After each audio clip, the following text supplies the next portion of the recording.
Christ the King Healing on Tap. Aujourd'hui, nous rencontrons le Père Joshua Grandmaison, qui va nous parler de sa conversion, et donc nous l'écoutons attentivement. Tu m'as donné le goût de vivre, la force de continuer.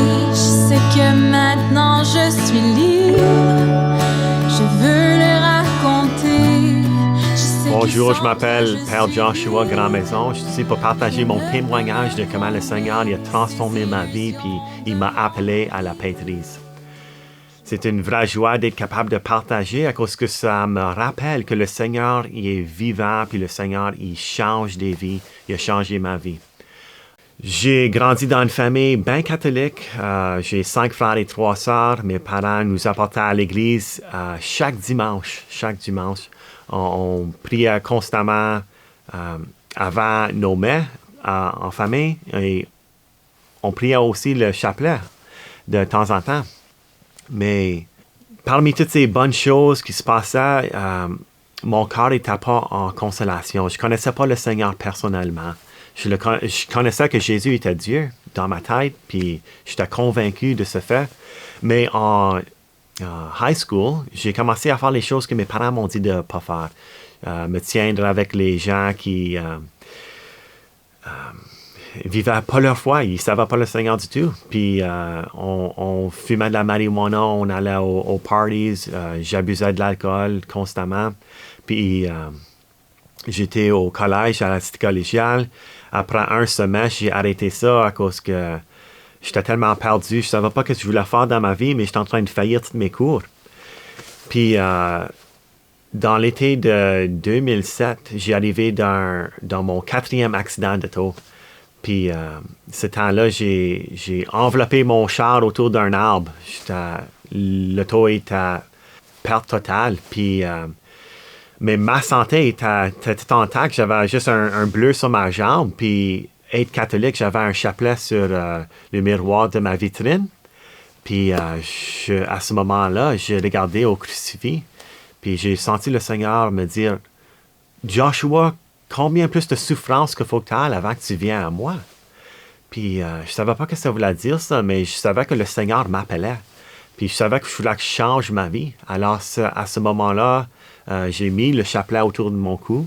Et cette soirée, j'ai vidé tout mon alcool. Puis, j'ai dit une prière personnelle au Seigneur. J'ai dit, « Seigneur, n'importe quoi que tu veux que je fasse, je vais le faire. Mais donne-moi la grâce pour être capable de le faire à cause que je ne peux pas.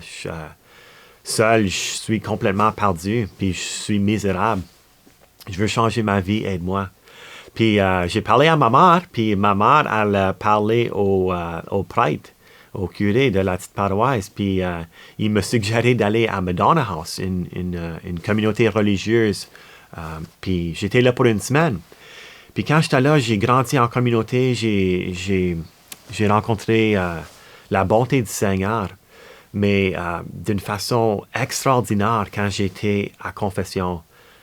Je me rappelle, j'ai confessé mes péchés au prêtre, puis j'ai ressenti comme quelque chose de sorti de moi quand j'ai dit mes péchés, tout ce que j'avais sur le cœur.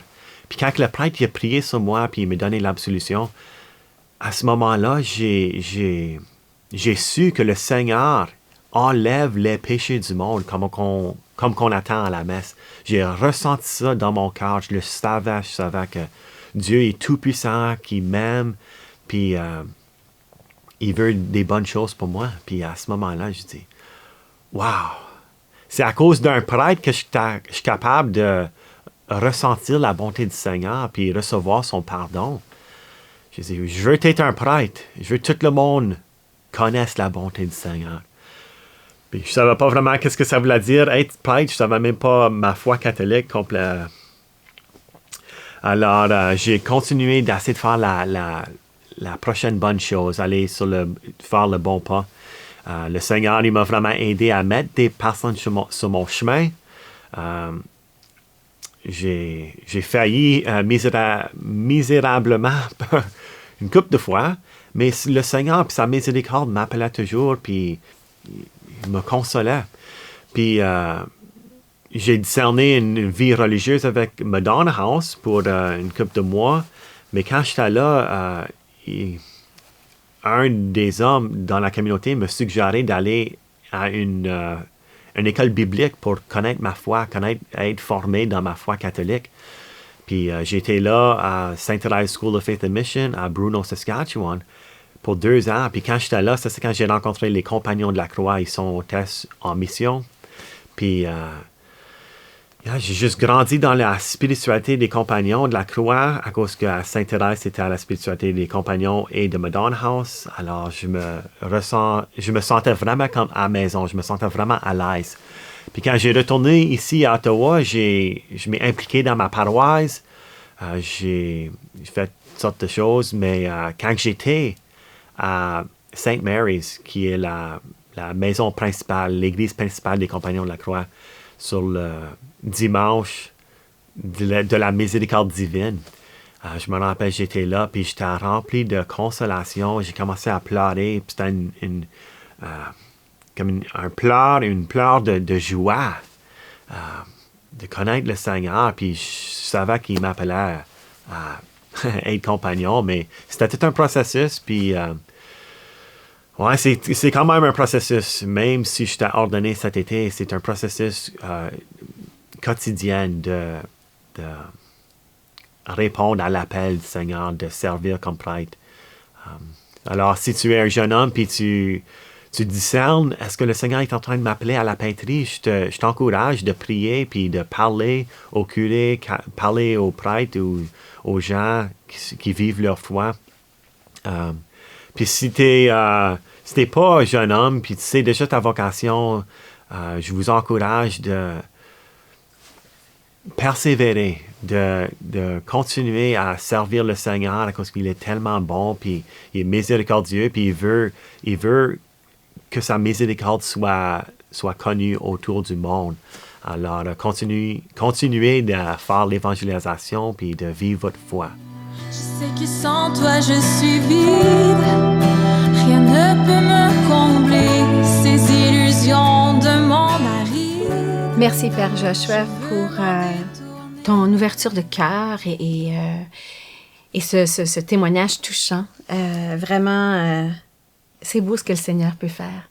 Alors que j'ouvrais la Bible en priant, j'ai ouvert sur Agé, chapitre 2, qui parle de la splendeur du nouveau temple.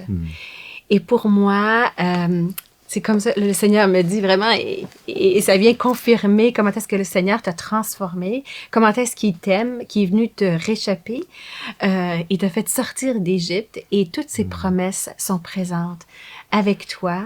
Et il dit, je suis avec toi, Joshua, je suis en train de faire le travail pour toi, et je le fais avec toi. Et donc, je désire bénir cette décision de devenir prêtre, et je prie qu'il te bénisse abondamment dans ton cœur, qu'il continue à le transformer, à le parfaire avec toutes ses bontés, avec tous ses dons qu'il te donne, pour continuer à marcher dans la foi et à être un témoin vivant de sa bonté, de sa miséricorde avec toutes les personnes que tu vas rencontrer. Et que son amour vienne encore plus profondément dans ton cœur. Au nom de Jésus, je prie. OK. Merci beaucoup, Marie-Chantal. C'est des beaux mots de consolation. J'apprécie ça. Merci encore. Gloire au Seigneur. Gloire au Seigneur. Amen. Je veux te